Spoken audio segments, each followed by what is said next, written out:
A Topeka nonprofit that provides behavioral health care prevention programs and residential reentry services has recently received some extra financial support to help continue its mission of serving people in our community. Nick Casarona is the Director of Treatment Services for Mirror in Topeka. He is our guest today here on the Red Couch. Nick, thanks for coming in. Thanks for having me. Nice to see you again. You. Before we get into some of the exciting things you all have going on, let's remind our viewers what Mirror is here in Topeka and what it is you all do. Sure. So Mirror is a treatment provider for substance use disorder. Here in Topeka, we offer a full continuum of care from detox, social detox for individuals that are needing detox services prior to entering residential treatment. We offer intermediate treatment, or better known as residential treatment here, which is your typical 21 to 28 day stay.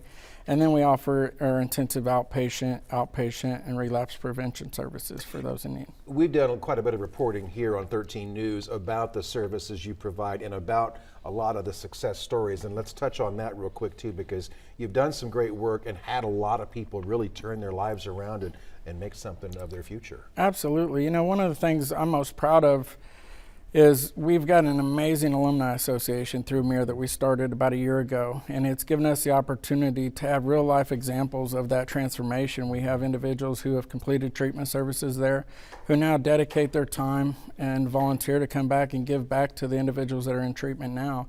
It's been an absolute awesome experience to watch how that's grown. We've got right now, I believe it's 8 individuals that are now working at Mirror who completed services through Mirror, which I think is pretty powerful. It tells that, you know, recovery is possible. Yeah, and before we talk about these grants that you recently received, let's talk about that very issue you just touched on, peer-to-peer counseling and help for each other. You'd like to expand that because it really has shown that it works well, and as you just mentioned, you've got 8 alumni through the program who are working there now. Right. Yeah, so, you know, as someone with lived experience battling substance use disorder, I think it's safe to say for a lot of us, we don't know what to expect. We don't know where to go for help. We don't know how to navigate those services. And then even when we do know where to go, there's a lot of trust issues. There's a lot of this thing that we call terminal uniqueness, where we think it might work for everyone else, but it won't work for me. And so peers are really someone that brings that lived experience. They bring that personal connection. I call it the adhesive that keeps people engaged in services, because they can sit there and share their own experience to let people know that this is possible. And, you know, to share that not that long ago, I was right where you're at today. And these are the things I've done. These are the resources that are available to have the life that I have today. And so it really gets individuals more bought in.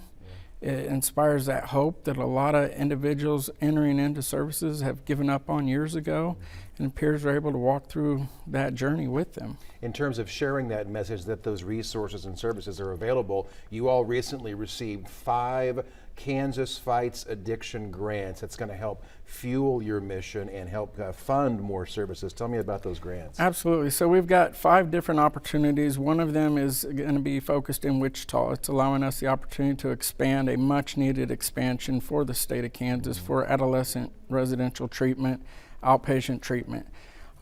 With that grant, it's going to allow us to open a treatment center, a residential center in Wichita that can have up to 30 beds for individuals 12 to 17 years of age, which anyone in this field in Kansas or that has tried to get an adolescent into treatment knows the struggle. There's a huge gap.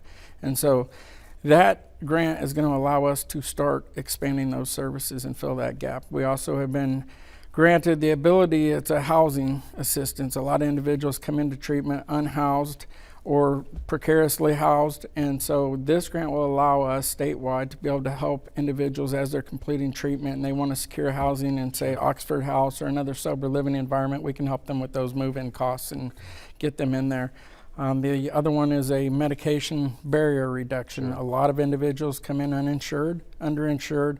They're not able to gain access to those vital resources to address their mental health. The medications, individuals that are insulin dependent, insulin costs can be through the roof. And so with this assistance, it allows us to be able to address those necessities and get them connected to what they need to be able to complete treatment. So a lot of good things happening with these grants and a whole lot more. Absolutely. There's the website where you can learn more about Mirror and what it does here in Topeka and the services it's now providing all across Kansas. Nick, thanks for coming in again. Thank you. And happy holidays to you. Thank you.